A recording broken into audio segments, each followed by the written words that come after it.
আলহামদুলিল্লাহ, যাবতীয় প্রশংসা যাবতীয় গুণগান একমাত্র কেবলমাত্র আল্লাহ সুবহানাহু ওয়া তাআলার দরবারে। যে আল্লাহ রাব্বুল আলামিনের অশেষ মেহেরবানিতে আমরা জুমআ মসজিদে আজানের পূর্বে উপস্থিত হওয়ার সুযোগ এবং তৌফিক পেয়েছি। যে আল্লাহ সুবহানাহু ওয়া তাআলা আমাদের কবুল করেছেন, আমরা সেই মহান রবের প্রতি হৃদয়ের গভীরতম প্রদেশ থেকে অন্তরের অন্তরস্থল থেকে শুকরিয়া আদায় করে সকলে বলে আলহামদুলিল্লাহ। শত কোটি দুরূদ ও সালাম বর্ষিত হোক আখিরি জামানার মানবতার মুক্তির দূত, মানবতার মুক্তির দিশারি, যার আদর্শকে বাস্তবায়ন করার জন্যই আজকে আমাদের এই সামান্য ক্ষুদ্র প্রচেষ্টা। নবীর প্রতি দুরূদ বর্ষিত হোক, সকলে বলি সাল্লাল্লাহু আলাইহি ওয়াসাল্লাম। প্রিয় উপস্থিতি, মুসলিমদের মাঝে তিনটে আচরণ লক্ষ্য করা যায়। একটা হলো চরমপন্থা, একটা হলো মধ্যমপন্থা, আর একটা হলো শৈথিল্যবাদ। মুসলিমদের মাঝে বিদ্যমান তিনটে আচরণের সবচেয়ে ইসলামের জন্য, মুসলিমদের জন্য কল্যাণকর যে বিষয়টি, সেটা হলো মধ্যমপন্থা। আর মধ্যমপন্থার বাহিরে ইসলামী শরীয়তের সাথে সাংঘর্ষিক যে দুটো বিষয়, সেটা হলো চরমপন্থা এবং শৈথিল্যবাদ। একজন মুসলিম আল্লাহ রাসূল সাল্লাল্লাহু আলাইহি ওয়াসাল্লামের প্রতি কতটুকু আনুগত্য প্রকাশ করবে, কতটুকু ভালোবাসা দেখাবে, যদি সে নির্ণয় করতে চায় তাহলে একটা হাদিস ফলো করতে পারে। রাসূলুল্লাহ সাল্লাল্লাহু আলাইহি ওয়াসাল্লামের কাছে এসে একজন যুবক বলতেছে, আল্লাহ রাসূল আমি জান্নাতে যেতে চাই। রাসূলুল্লাহ সাল্লাল্লাহু আলাইহি ওয়াসাল্লাম বললেন, তুমি ফরজ সালাত আদায় করবে, ফরজ সিয়াম পালন করবে, সামর্থ্য হলে হজ করবে, সামর্থ্য হলে যাকাত আদায় করবে। ওই ব্যক্তি যখন চলে যাচ্ছে, যাওয়ার সময় বলতেছে, আল্লাহ হে আল্লাহর কসম, আল্লাহ রাসূল আপনি যতটুকু বলেছেন আমি এর বেশিও করব না, আমি এর কমও করব না। ও রাসূলের প্রতি আনুগত্য দেখিয়েছে। রাসূলুল্লাহ সাল্লাল্লাহু আলাইহি ওয়াসাল্লাম ওই ব্যক্তি যখন চলে যাচ্ছেন, যাওয়ার সময় সাহাবায়ে কেরামকে বলছে, সাহাবায়ে কেরাম তোমরা কি কোনো জান্নাতি ব্যক্তিকে দেখতে চাও? সাহাবায়ে কেরাম সবাই বললেন, আল্লাহ রাসূল অবশ্যই দেখতে চাই। তখন রাসূলুল্লাহ সাল্লাল্লাহু আলাইহি ওয়াসাল্লাম বলেন, ওই যে ব্যক্তি চলে যাচ্ছে হলো জান্নাতি। কেন আল্লাহ রাসূল তাকে জান্নাতি বললেন? আপনি কি কখনো গবেষণা করেছেন? হাদিসটা তো শুনেছেন বহুবার। সে আনুগত্য প্রকাশ করেছে, সে অতিরিক্ত কোনো কিছু করবে না, আবার ছাড়াও তার মাঝে নাই। যতটুকু বলেছে, যেভাবে বলেছে, সেভাবেই সে আমল করবে। তো ইসলামী শরীয়তে যদি আমরা মধ্যমপন্থার পরিচয় আপনাদেরকে দেই, যেটা ইসলামী শরীয়তের সাথে সম্পৃক্ত, প্রতিটি মুসলিম মধ্যমপন্থা অবলম্বন করেই চলবে। মধ্যমপন্থা আমি যদি আপনাদেরকে বোঝাই, আপনার অনেক অঢেল সম্পদ আছে বা অঢেল সম্পদ নেই, কিন্তু আপনি অপ্রয়োজনে সম্পদকে ব্যয় করতেছেন। আবার আপনার সম্পদ একেবারেই নেই, কিন্তু আপনি ধার দেনা করে সম্পদ কি করতেছেন? ব্যয় করতেছেন। একটা হলো অপচয়, আরেকটা কি? কৃপণতা। আপনার আল্লাহ সুবহানাহু ওয়া তাআলা সম্পদ দিয়েছে, কিন্তু আপনি সেটা কি করেন না? দান সাদাকা করেন না, যাকাত আদায় করেন না, খরচ খরচা করেন না, স্ত্রী দেখভাল করেন না, সন্তান দেখভাল করেন না, সমাজের উন্নয়নের কাজে ব্যয় করেন না, ইবাদত বন্দেগীর কাজে মানুষকে সহযোগিতা করেন না। ইসলামে এটার কোনো অনুমোদন দেওয়া হয়নি। বরং আপনার পরিবার পরিচালনার ক্ষেত্রে, সমাজ পরিচালনার ক্ষেত্রে, রাষ্ট্র পরিচালনার ক্ষেত্রে, অর্থনীতি পরিচালনার ক্ষেত্রে, দিনদারিতার ক্ষেত্রে, ইবাদত বন্দেগীর ক্ষেত্রে আপনাকে অবশ্যই মধ্যম পন্থা অবলম্বন করতে হবে। যদি আপনি মধ্যম পন্থা অবলম্বন করতে পারেন, তাহলে আপনি সফলতা অর্জন করতে পারবেন। অনেকেই মধ্যম পন্থা বলতে চরম পন্থা বুঝে ফেলে, আবার অনেকেই মধ্যম পন্থা বলতে সব ছেড়ে ছুড়ে দিয়ে শৈথিল্যবাদের দিকে ধাবিত হয়ে যায়। তো এই জন্য আমরা সংক্ষিপ্ত সময়ে কয়েকটি পয়েন্টের উপরে কথা বলবো ইনশাআল্লাহ। আপনাদেরকে শুধু স্মরণ করিয়ে দেওয়ার জন্য। আমি জানি আপনাদের বিষয়গুলো জানা আছে, তবে আমি নতুন করে আবার একটু স্মরণ করিয়ে দিতে চাচ্ছি আপনাদের। ইসলামী শরীয়তে মধ্যম পন্থার গুরুত্ব আছে, এটা আপনারা সবাই অবগত। রাসূলুল্লাহ সাল্লাল্লাহু আলাইহি সাল্লামের কাছে রাসূলের আমল সম্পর্কে, রাসূলের স্ত্রীদের কাছে অনেকে জানতে চেয়েছিলেন, সাহাবায়ে কেরামের কাছে জানতে চেয়েছিলেন।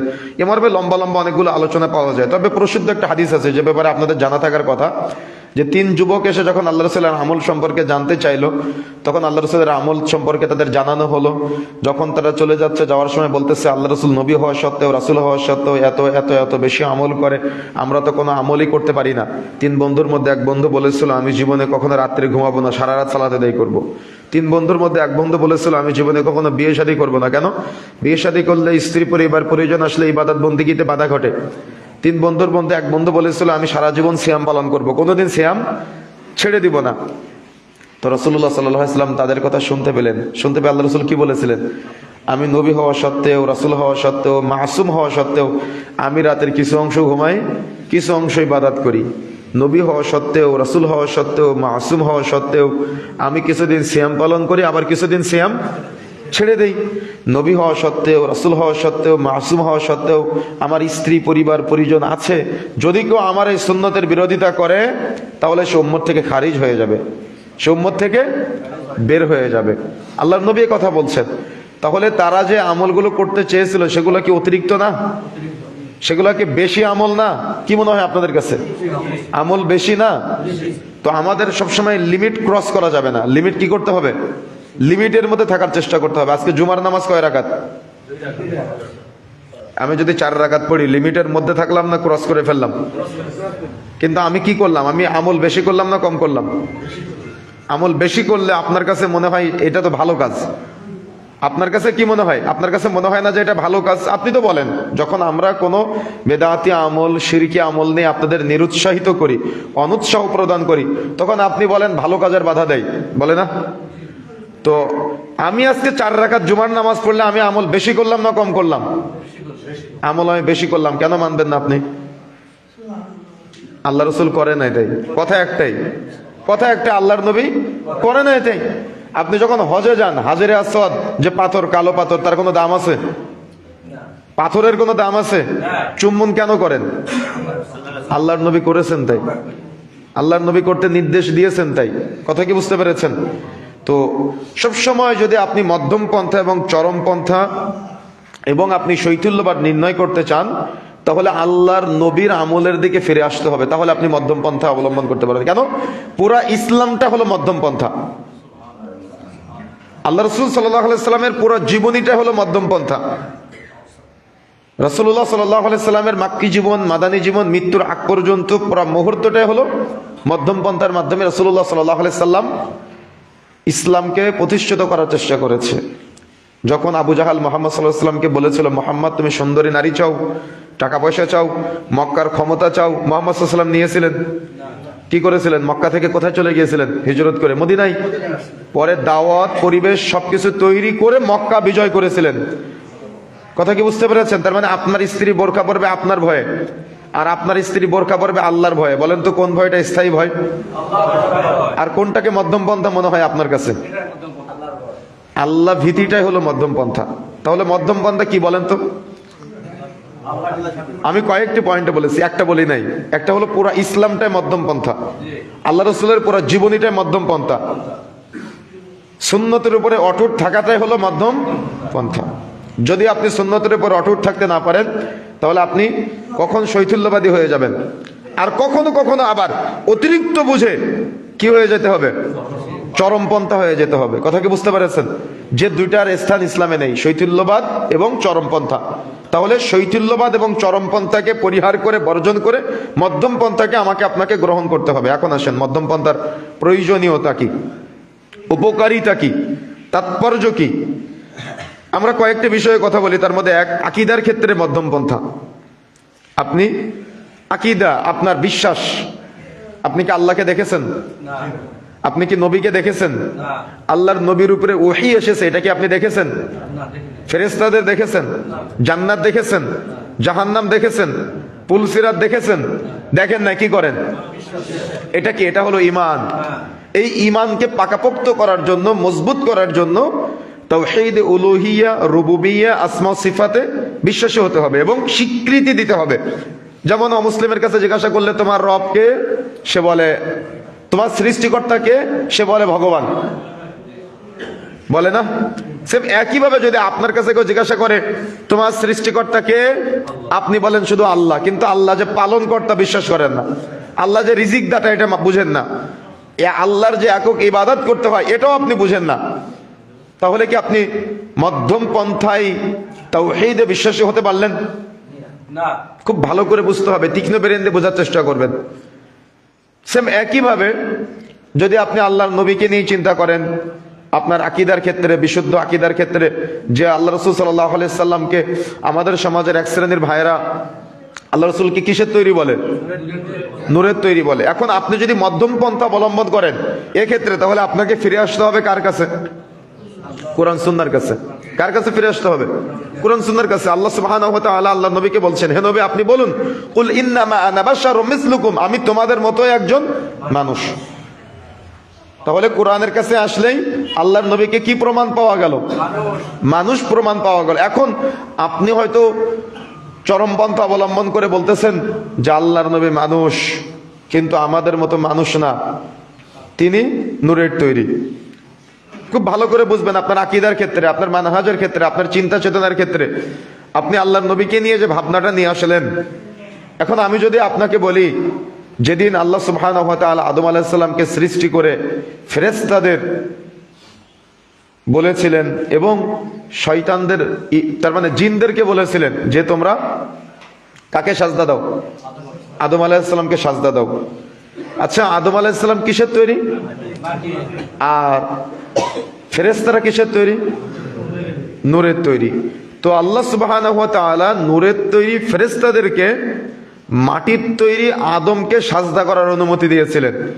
তো আমি যে আজকে মুহাম্মদ সাল্লাল্লাহু আলাইহি সাল্লামকে আমার আকীদা, মুহাম্মদ সাল্লাল্লাহু আলাইহি সাল্লামের প্রতি বেশি ভালোবাসা দেখাতে গিয়ে চরমপন্থা হয়ে আমি যে তাকে নূরের তৈরি বললাম, পক্ষান্তরে আমি কি আল্লাহ রাসূলের সম্মান বাড়ালাম না কমালাম?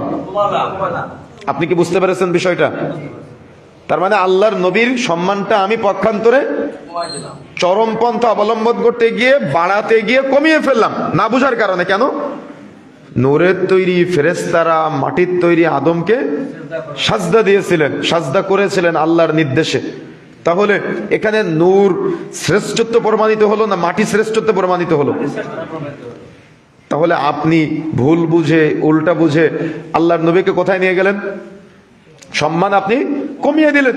সেম একইভাবে মুহাম্মদ সাল্লাল্লাহু আলাইহি সাল্লাম হলেন সৃষ্টি আর আল্লাহ হলেন স্রষ্টা, কিন্তু মুতাজিলাদের সাথে আপনি সম্পৃক্ত হয়ে মসজিদের একপাশে লিখলেন আল্লাহ, একপাশে লিখলেন মুহাম্মদ। মুতাজিলাদের আকীদা যিনি আল্লাহ তিনি মুহাম্মদ, যিনি মুহাম্মদ তিনি আল্লাহ। মুহাম্মদ আল্লাহ হয়ে আসমানে উঠে গিয়েছে আর আল্লাহ কিছুদিনের জন্য মুহাম্মদ হয়ে দুনিয়াতে এসেছিলেন। নাউযুবিল্লাহ। যদি আপনি আকীদার ক্ষেত্রে কোরআন সুন্নাহ বহির্ভূত এই চরমপন্থা আকীদা অবলম্বন করেন, তাহলে আপনি কি কোরআন সুন্নাহর উপরে অটুট থাকতে পারলেন? আপনি আল্লাহ সম্পর্কে সঠিক জ্ঞান রাখতে পারলেন না, আল্লাহর নবী সম্পর্কে সঠিক ধারণা রাখতে পারলেন না। আমি তো মুষ্টিময় দুইটা উদাহরণ দিলাম, এরকম বহু উদাহরণ দেওয়া যাবে ইসলামী শরীয়তের সাথে, আকীদার সাথে সংশ্লিষ্ট, মানহাজের সাথে সংশ্লিষ্ট, যে মানুষ আল্লাহর সাথে এবং আল্লাহর নবীর সাথে চরমপন্থা অবলম্বন করে কি করে? আল্লাহ রাসূল সাল্লাল্লাহু আলাইহি সাল্লামের সম্মান বাড়াতে গিয়ে কমিয়ে ফেলে, আর আল্লাহর সম্মানটা সৃষ্টির সাথে সমতুল্য করে দেয়। আবার আল্লাহ সুবহানাহু ওয়া তাআলা সম্পর্কে সঠিক আকীদা না থাকার কারণে বলতেছে যত আল্লাহ তত আল্লাহ। কি আকীদা যদি এরকম জঘন্য হয়, শৈথিল্যবাদ তার মানে প্রতিষ্ঠা করতে গিয়ে, তাহলে যত আল্লাহ তত আল্লাহ বলা মানে পৃথিবীর যত মানুষ, প্রত্যেক মানুষের সাথে আল্লাহ বিদ্যমান। এটা তো সুফিদের আকীদা। কথা কি বুঝতে পেরেছেন? সুতরাং আকীদার ক্ষেত্রে আপনি যদি ছাড় দেন তাহলে সমস্যা, আবার আপনি আকীদার ক্ষেত্রে যদি চরমপন্থা অবলম্বন করেন সেখানেও সমস্যা। কিন্তু যদি আপনি মধ্যম পন্থা অবলম্বন করেন, আল্লাহ যেভাবে তার পরিচয় দিয়েছে, আল্লাহ যেভাবে তার নবীর পরিচয় দিয়েছে, আমাদের মানতে অসুবিধা আছে? আমরা যখন অতিরিক্ত চিন্তা করতে যাব তখন সমস্যা, আমরা যখন কোনো কিছু ছাড় দিয়ে দিব তখন সমস্যা। এই জন্য আমাদের বিষয়টা উপলব্ধি করতে হবে। ইবাদতের ক্ষেত্রে মধ্যম পন্থা অবলম্বন। ইবাদতের ক্ষেত্রে মধ্যম পন্থা অবলম্বন করা মানে সুন্নতকে অকপটে গ্রহণ করা, মেনে নেওয়া। কথা ভালো করে বুঝবেন। তবে মধ্যম পন্থার একটা ভুল ব্যাখ্যা আমাদের সমাজে দেওয়া হয়। ভুল ব্যাখ্যা মানে সুন্নত প্রচার না করা, বুঝেন না মনে হয়। তার মানে মধ্যম পন্থা বলতে গিয়ে সুন্নতকে প্রচার করা যাবে না, এটা বোঝাতে চাই। ঐক্য প্রতিষ্ঠা করতে গিয়ে সুন্নতকে কবর দিতে হবে, এটা বলতে চাই। খুব ভালো করে বুঝবেন। আপনার আল্লাহ সুবহানাহু ওয়া তাআলা ব্রেন দিয়েছে, এখন আপনি ভালো করে বুঝেন তো, কোরআন সুন্নাহ মেনে নেওয়া এটা কি চরমপন্থা? আল্লাহ রাসূল সাল্লাল্লাহু আলাইহি ওয়াসাল্লাম একটা আমল আমার আপনার জন্য প্রয়োজন মনে করেছে, এটা কি চরমপন্থা নাকি এটাই মধ্যম পন্থা? খুব ভালো করে বুঝতে হবে আপনার। দেখা যাচ্ছে গত কিছুদিন আগে একটা আমল নিয়ে অনেক সোশ্যাল মিডিয়া সহ আমাদের বিভিন্ন মহল্লায় মসজিদে আলোচনা হয়েছে। সালাতে সূরা ফাতিহা পড়া নিয়ে আলোচনা হয়েছে না? জানাজার সালাতে সূরা ফাতিহা পাঠ করা নিয়ে। তো এক্ষেত্রে কিছু কিছু ক্ষেত্রে যখন কেউ সুন্নতকে প্রতিষ্ঠা করতে গিয়েছে তখন কি বলা হয়েছে? চরমপন্থা। কিন্তু এটা আপনার ভুল ধারণা। আল্লাহর নবী যেখানে যে ব্যাপারে কঠোরতা আরোপ করেছে সেখানে কঠোরতা আরোপ করাটা হলো মধ্যম পন্থা। যেমন আল্লাহর নবী কি বলেছে? সহিহ বুখারী পর্ব 10 অধ্যায় 95 হাদিস নম্বর 756, লা সালাতা লিমান লাম ইয়াকরা বিফাতিহাতিল কিতাব, যে ব্যক্তি সূরা ফাতিহা পাঠ করবে না তার নামাজ হবে না। এটা সালাত হওয়া না হওয়ার সাথে সম্পৃক্ত। খুব ভালো করে বুঝবেন। কালিমার ভিতরে যে লাটা ব্যবহার করা হয়েছে, লা ইলাহা ইল্লাল্লাহ, যে লায়ের অনুবাদ কি? বিহাক্কিন লা মা'বুদা ইল্লাল্লাহ, আল্লাহ ছাড়া হক, আল্লাহ ছাড়া প্রকৃত, আল্লাহ ছাড়া সত্য কোনো মাহবুদ নেই। যে লা ব্যবহার করা হয়েছে আরবি গ্রামারের হিসেবে, সেই একই লা এখানে ব্যবহার করা হয়েছে। তার মানে কোনো সালাতই হবে না সূরা ফাতিহা ছাড়া। ফরজ সালাত, সুন্নাত সালাত, ভিতরের সালাত, তারাবিহ সালাত, জানাজার সালাত, ইস্তেসকা সালাত, ইস্তেখরার সালাত, একাকী সালাত, জামাতের সালাত। তার মানে পৃথিবীতে যত নামাজ আছে, সালাত আছে, প্রত্যেক নামাজে প্রত্যেক সালাতে সূরা ফাতিহা বাধ্যতামূলক। সূরা ফাতিহা আল্লাহর নবী বলেছেন সর্বশ্রেষ্ঠ দোয়া হলো আলহামদুলিল্লাহ। সর্বশ্রেষ্ঠ দোয়া কি?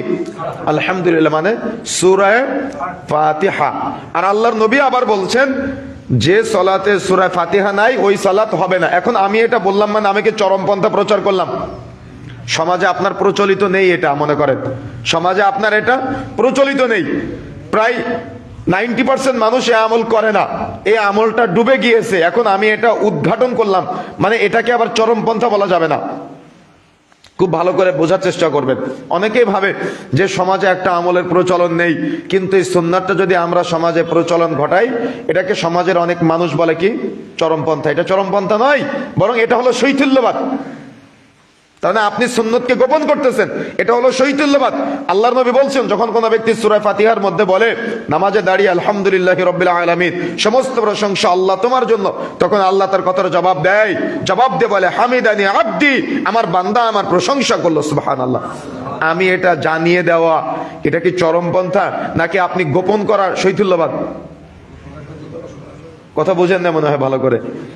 বরং সবকিছুকে উপেক্ষা করে মধ্যম পন্থা অবলম্বন করে সুন্নতকে উজ্জীবিত করার নিয়ত যদি আপনি করতে পারেন, তাহলে আল্লাহ নবী বলছেন যদি কোনো ব্যক্তি ডুবে যাওয়া সুন্নতকে চালু করে তার জন্য 50 জন শহীদের মর্যাদা রয়েছে, সুবহানাল্লাহ।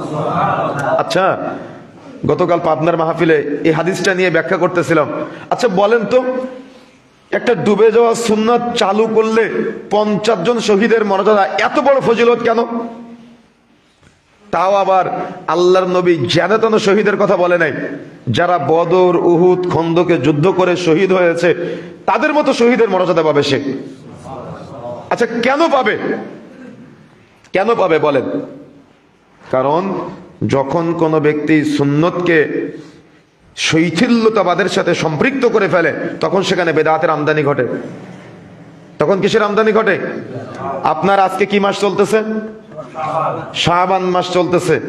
এই শাবান মাসের 15 তারিখ মধ্য রজনীতে এদেশের শত শত না হাজার হাজার মা বোনেরা আছে যাদের স্বামী মারা গিয়েছে, তারা স্বামীর অপেক্ষায় রাত্রি যাপন করে।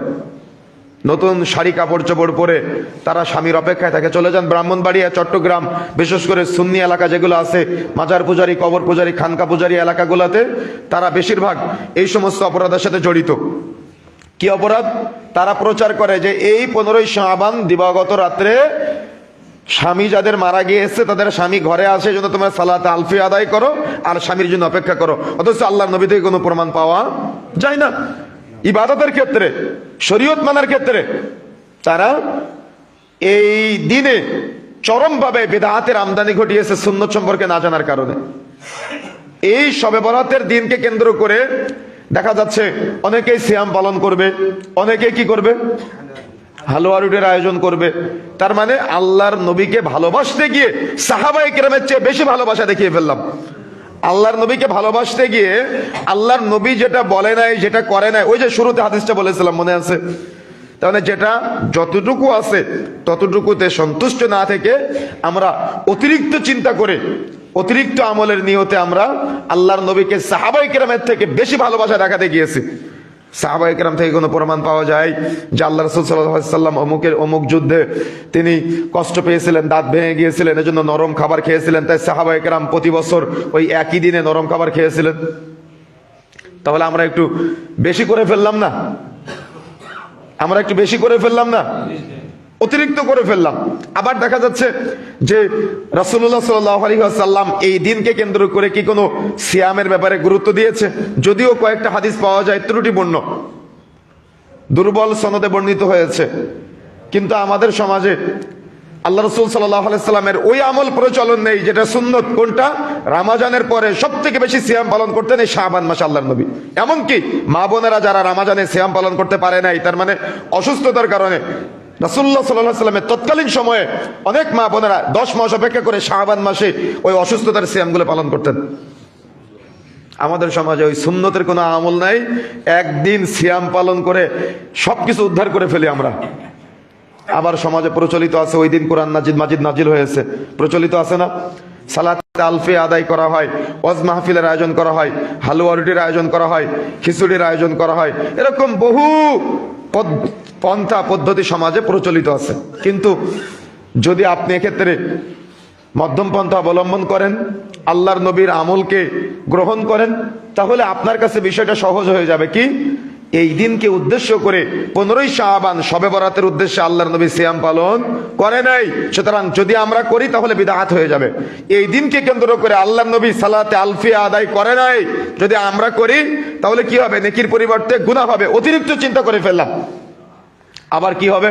এই দিনকে কেন্দ্র করে যদি কেউ তার মৃত স্বামীর জন্য অপেক্ষা করে, তাহলে এটা হিন্দুয়ানি কালচার প্রচলন ঘটিয়ে ফেললাম আমাদের সমাজে। কিন্তু আবার সুন্নত মেনে যদি আপনি আমল করেন তাহলে আপনি নেকি পাবেন। মান সামা ইয়াওমান ফি সাবিলিল্লাহি বা'দাল্লাহু ওয়াজহাহু আনিন নারি 70 খরিফা, যে ব্যক্তি আল্লাহর সন্তুষ্টির জন্য একটা সিয়াম পালন করবে তার থেকে জাহান্নাম 70 বছরের পর দূরে সরিয়ে দেওয়া হবে। সুবহানাল্লাহ। আপনি শাবান মাসের আয়ামে বীজের নিয়তে 13, 14, 15 তারিখে সিয়াম পালন করেন, আমার কোনো আপত্তি নেই। আপনি শাবান মাসে আল্লাহর নবী রমজানের পরে সবথেকে বেশি সিয়াম পালন করতেন, এই নিয়তে সিয়াম পালন করেন, আমার আপত্তি নেই। আমার আপত্তি কোথায়? যখন আপনি সুন্নতকে কবর দিয়ে শাবানের নিয়তে, শবে বরাতের নিয়তে সিয়াম পালন করতেছেন, সেখানে আমার আপত্তি আছে। কথা কি বুঝতে পেরেছেন? তাহলে সুন্নত মানার ক্ষেত্রে আপনি কখনো ছাড় দিবেন না, কখনো কঠোরতা আরোপ করবেন না। সুন্নত মানার ক্ষেত্রে সুন্নতকে অতপ্রতভাবে গ্রহণ করার চেষ্টা করতে হবে, আর যেখানে সুন্নত ডুবে যাবে ওই ডুবে যাওয়া সুন্নত গুলাকে উগড়ে তোলার চেষ্টা করতে হবে। মনে থাকবে ইনশাআল্লাহ, ডুবে যাওয়া সুন্নাত উগড়ে তোলা চরম পন্থা নয়, বরং সুন্নতকে কবর দেওয়া হলো শৈথিল্যবাদ প্রদর্শন করা। সামনে মাহে রমজান আসতেছে, সাহারির আজান আছে না? কয়টা মসজিদে হয় বাংলাদেশের? সবাই শৈথিল্যতাবাদ দেখায়, বলে সমাজে নাই, বলে সমাজে নাই। আপনারা আবার নতুন করে ফিতনা তৈরি করতেছেন কেন? হাদিসের দাওয়াত দেওয়া ফিতনা, আপনার কাছে যেটা ফিতনা মনে হয় আমার কাছে ওইটা মধ্যম পন্থা। আর আমি আপনাকে বলি আপনি শৈথিল্যবাদের সাথে সম্পৃক্ত। কেন? আপনি হাদিসকে কবর দিচ্ছেন, আপনি হাদিসকে জবেহ করে ফেলেছেন। আল্লাহ রাসূল সাল্লাল্লাহু আলাইহি সাল্লামের সাহাবায়ে কেরামের আমল ছিল যে সাহারির জন্য তারা আজান দিতেন, ফজরের আবার আলাদা আজান হতো। কিন্তু আপনি কি করলেন? আপনি একটু অতিরিক্ত বুঝলেন। আপনি আজানকে সুন্নত পদ্ধতি বাদ দিয়ে আপনি যুবকদেরকে দিয়ে মাইক ভাড়া করে গান বাজনা বা কোরআন তিলাওয়াত বা গজল এগুলা বাজিয়ে মাহে রমজানের সয়েমদেরকে সাহারির জন্য জাগ্রত করলেন। দেখতে ভালো, কিন্তু আমি কিন্তু দেখতে খারাপ বলি নাই। যেমন আজকে 2 রাকাতের জায়গায় 4 রাকাত পড়লে দেখতে ভালো, খুব ভালো করে বুঝবেন, দেখতে ভালো না খারাপ? 4 রাকাত পড়লে ভালো, কিন্তু আপনি মানবেন আমি পড়লে আজকে? কেন মানবেন না? আল্লাহর নবী করে না তাই, আল্লাহর নবী করে না তাই।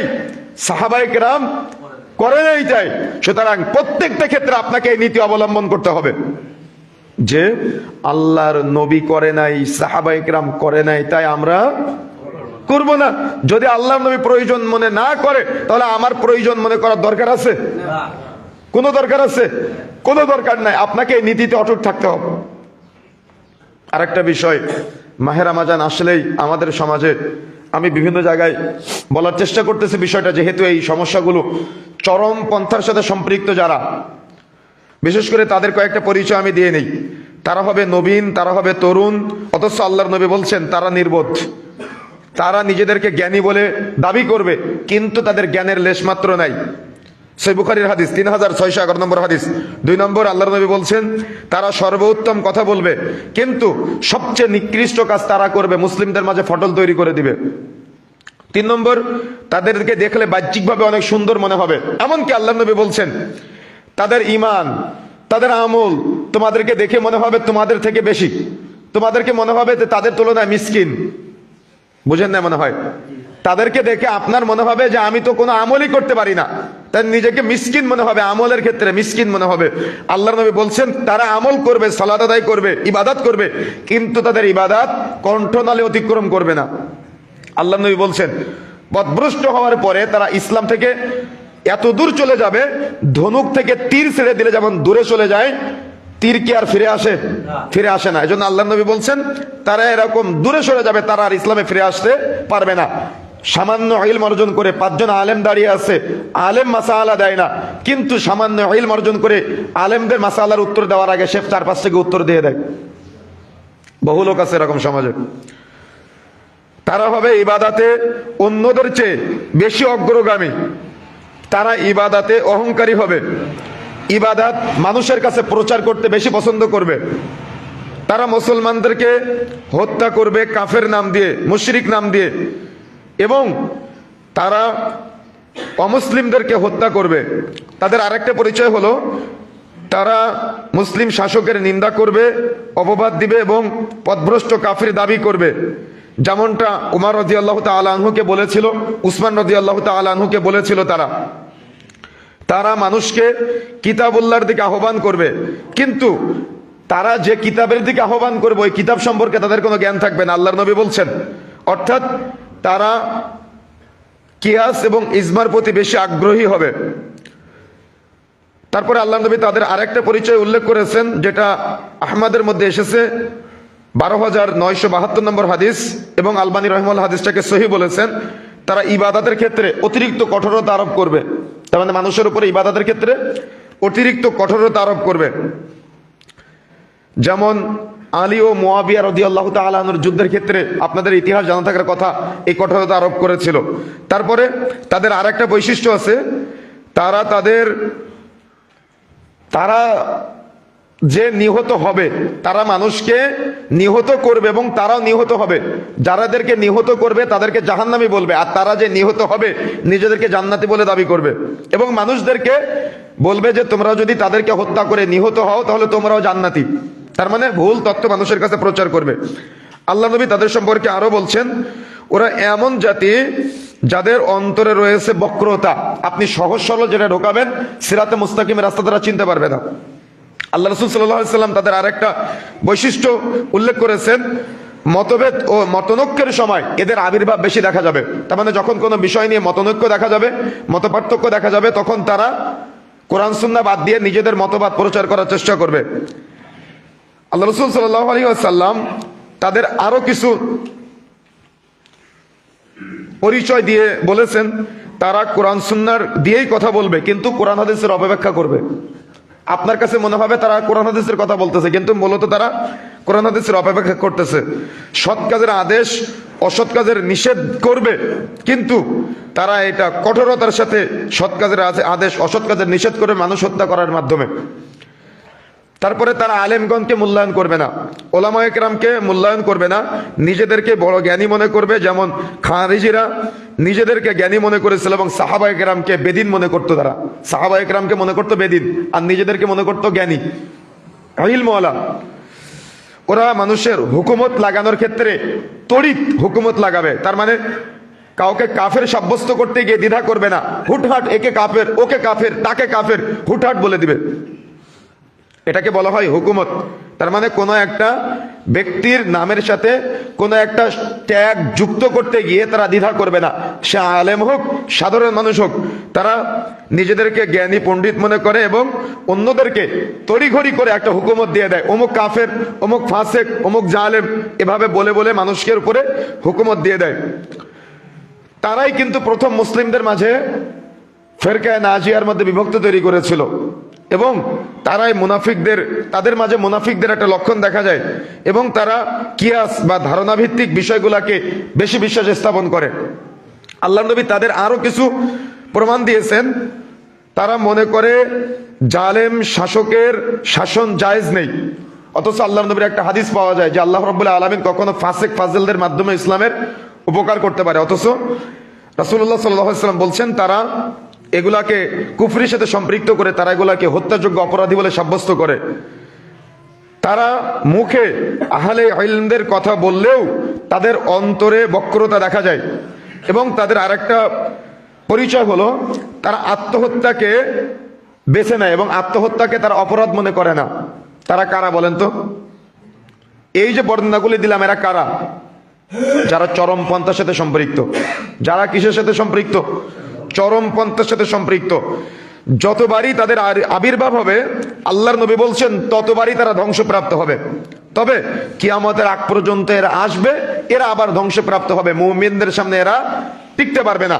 এরকম একটা সমস্যা বর্তমানে দেখা দিচ্ছে। যেহেতু রমাজান সন্নিকটে, সমসাময়িক একটা বিষয় আপনাদের বলে দিই, এদের আবির্ভাবের কারণে দেখবেন বর্তমান পৃথিবীতে ঐক্য প্রতিষ্ঠা করতে গিয়ে একই দিনে সিয়াম ও ঈদ পালনের একটা কথা দেখা যাচ্ছে। আপনাদের এলাকায় কি আছে? আমাদের যুবক ভাইয়েরা দিশেহারা, কি করবে? ঐক্য তো প্রতিষ্ঠা করতে হবে। তো ঐক্য প্রতিষ্ঠা করতে গিয়ে আমরা সারা বিশ্বে একসাথে ঐক্য প্রতিষ্ঠা করলে সমস্যা কি? প্রশ্ন হলো সমস্যা কি? এখন আপনার সমস্যা কি নিয়ে যদি আমি বলতে যাই, তাহলে আমি যেটা আপনাকে বুঝাবো, আপনাকে ফিরে আসতে হবে আল্লাহ রাসূল কি বলেছেন সেটার দিকে। কথা কি বুঝতে পেরেছেন? আল্লাহর নবী কি বলেছেন সেটার দিকে আপনাকে ফিরে আসতে হবে। তাহলে আপনি এক্ষেত্রে চরমপন্থা হবেন না, আবার আপনি শৈথুল্যবাদী হবেন না।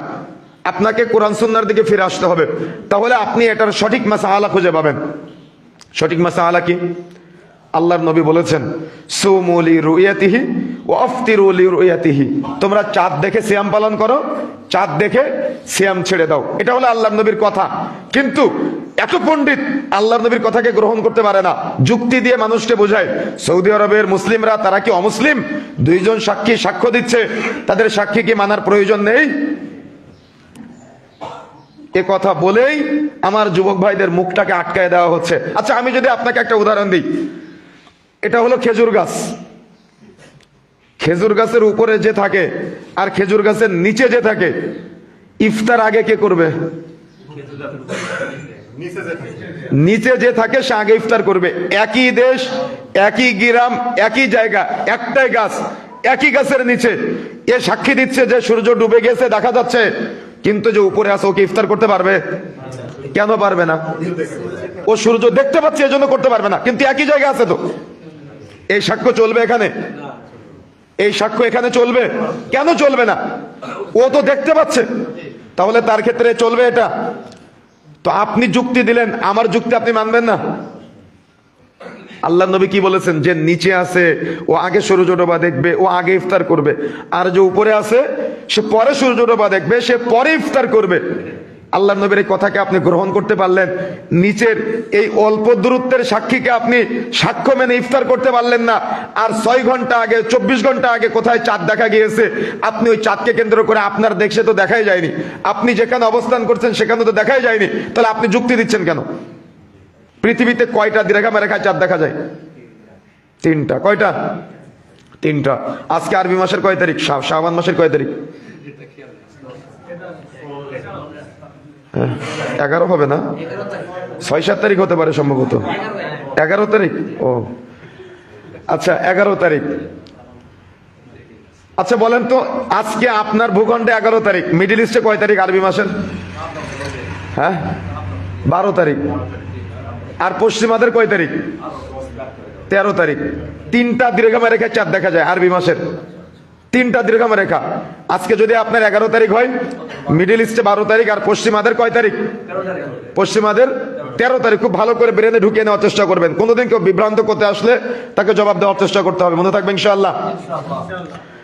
তিনটা দীর্ঘামা রেখায় যদি চাঁদ দেখা যায়, তো ঐক্য যদি প্রতিষ্ঠা করতেই হয়, তো ঐক্য কি সৌদি আরবের সাথে না পশ্চিমাদের সাথে করতে হবে? তাহলে হ্যাঁ,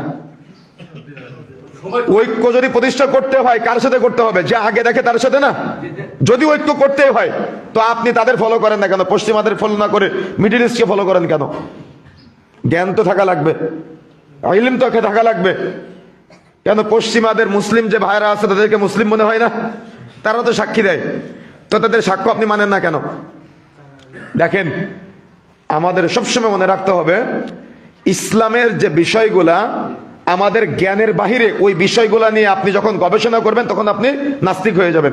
যেমন আমি একটা প্রশ্ন করি আপনার কাছে, হাদিসের একটা ইবারত হয়তো মনে থাকার কথা আপনাদের, কুল্লা লাইলাতিন ইলা সামাইদ দুনিয়া, প্রত্যেক রাতের শেষ তৃতীয়াংশে আল্লাহ দুনিয়ার আসমানে নেমে আসে। আজকে আপনার এখানে ফজরের আজান হচ্ছে কয়টায়? 5:30টায়। কিন্তু বর্ডার ক্রস করলে ইন্ডিয়াতে ফজরের আজান কয়টায়? আধা ঘন্টা পরে। যদি আপনি হায়দ্রাবাদে যান আরো আধা ঘন্টা পরে, 1 ঘন্টা পরে। যদি আপনি পাকিস্তানে ঢুকেন তো এই শুরুতে আরো আধা ঘন্টা পরে, প্রায় 1.5 ঘন্টা পরে।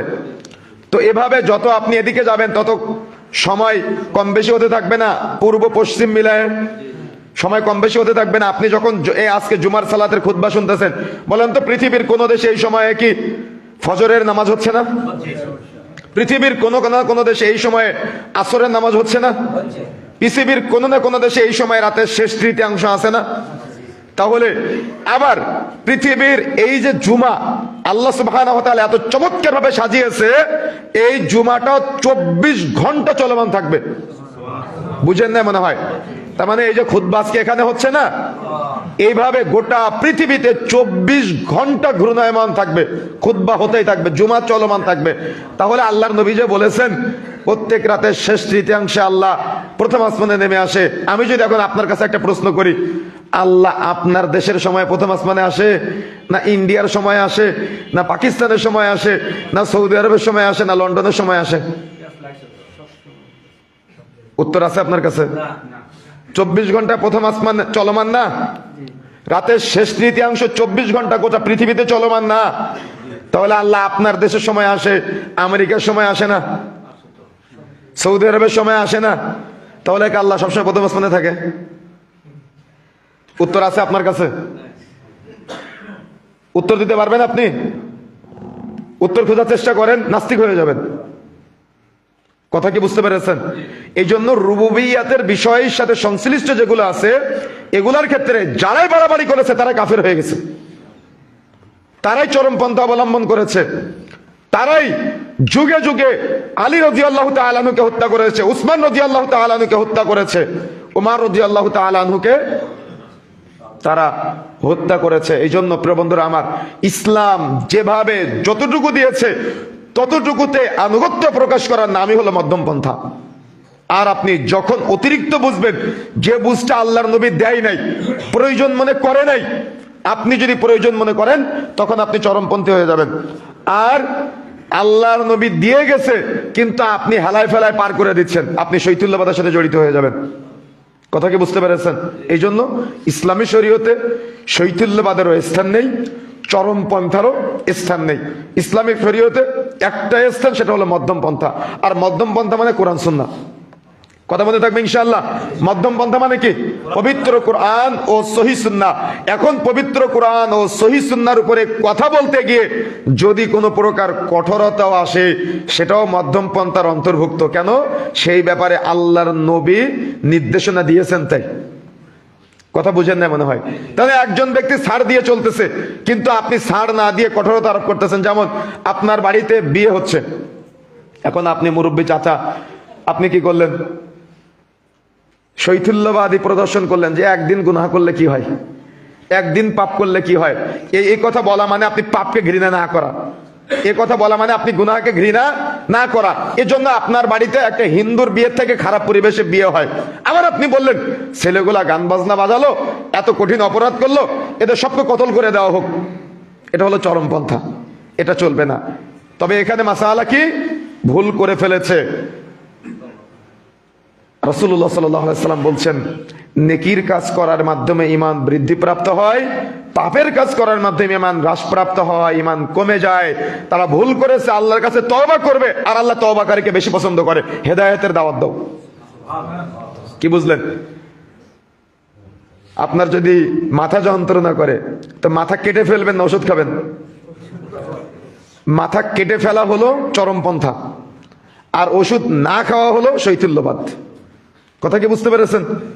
এটা আপনার ব্রেনে সবসময় লালন করার চেষ্টা করতে হবে, এটা আপনার ব্রেনে সবসময় ধারণ করার চেষ্টা করতে হবে, তাহলে আপনি সফলতা অর্জন করতে পারবেন। আমি তো একটা পয়েন্টে কথা বলে শেষ করে দিলাম, টাইম কতক্ষণ আছে? আচ্ছা, আমি শুধু পয়েন্টগুলো আপনাদের তাহলে শুনিয়ে দিই। ইবাদতের ক্ষেত্রে যেমন মধ্যম পন্থা অবলম্বন করতে হবে, চরিত্র ও মাধুর্যতার জন্য মধ্যম পন্থা অবলম্বন করতে হবে। চরিত্র গঠনের ক্ষেত্রে, তার মানে আপনার পোশাক পরিচ্ছদ, আপনার চাল চলন, বেশভূষ, আচার আচরণ, পরিবার পরিচালনা, এই সব কিছুর সাথে চরিত্র সম্পৃক্ত মাধুর্য এবং মধ্যম পন্থা অবলম্বন করতে হবে। তারপরে অর্থনীতির ক্ষেত্রে, লেনদেনের ক্ষেত্রে মধ্যম পন্থা অবলম্বন করতে হবে। লম্বা লম্বা আলোচনা প্রত্যেকটা পয়েন্টের। বিচার ফাইসালা ও সাক্ষ্য প্রদানের ক্ষেত্রে মধ্যম পন্থা অবলম্বন করতে হবে। ইসলাম মানার কারণে 300 টাকার বিনিময়ে সাক্ষী পাওয়া যায়, 500 টাকার বিনিময়ে উকিল পাওয়া যায়, 5000 টাকার বিনিময়ে জজ পাওয়া যায়, আসে না? লম্বা আলোচনা, যাওয়ার সময় নাই। বিচার ফাইসালা ও সাক্ষ্য প্রদানের ক্ষেত্রে মধ্যম পন্থা অবলম্বন করতে হবে। আবেগ অনুভূতির ক্ষেত্রে, আমাদের প্রত্যেকের কিন্তু আবেগ আছে, অনুভূতি আছে, আবেগ এবং অনুভূতির ক্ষেত্রেও ইসলামী শরীয়তে মধ্যম পন্থা আছে, লম্বা আলোচনা। রাজনীতির ক্ষেত্রে ইসলামী শরীয়তের বড় একটা পাঠ মধ্যম পন্থা অবলম্বন করতে হবে সিলেকশনের মাধ্যমে। কথা কি বুঝতে পেরেছেন? লম্বা আলোচনা।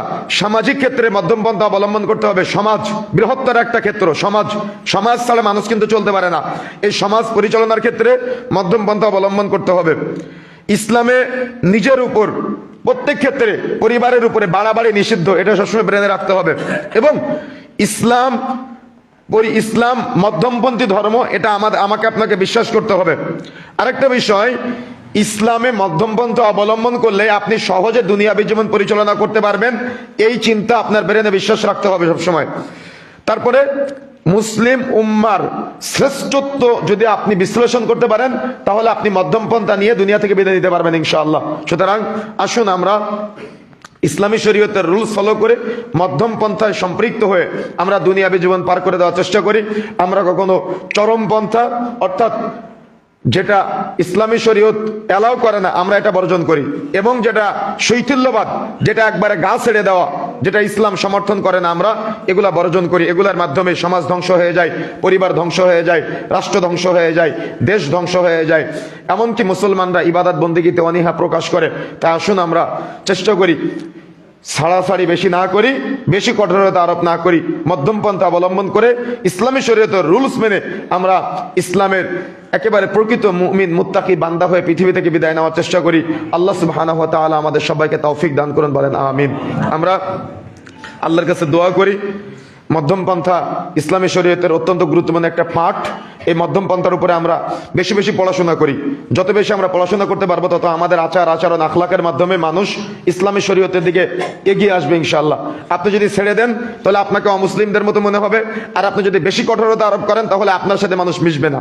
এই জন্য চেষ্টা করতে হবে পবিত্র কুরআন ও সহিহ সুন্নাহর উপরে অতপ্রতভাবে আমল করার মাধ্যমে আমরা ইসলামী শরীয়তের মধ্যম পন্থার চূড়ান্ত উৎস রুলসকে গ্রহণ করার চেষ্টা করি। আল্লাহ সুবহানাহু ওয়া তাআলা আমাদের সবাইকে তৌফিক দান করুন, আল্লাহুম্মা আমিন। আল্লাহ রাব্বুল আলামিন এই সমাজে যারা অসুস্থ আছে তাদের সবাইকে শেফায়ে কামিলা আজেলা দান করুন। মুসলিমদের মাঝে যারা আমরা এখনো মধ্যম পন্থা অবলম্বন করতে পারি নাই, আল্লাহ সুবহানাহু ওয়া তাআলা আমাদের সবাইকে মধ্যম পন্থা অবলম্বন করার তৌফিক দান করুন, আল্লাহুম্মা আমিন। আল্লাহ সুবহানাহু ওয়া তাআলা আমাদের সবাইকে পবিত্র কোরআন ও সহিহ সুন্নাহর উপরে অটুট থাকার তৌফিক দান করুন, আল্লাহুম্মা আমিন।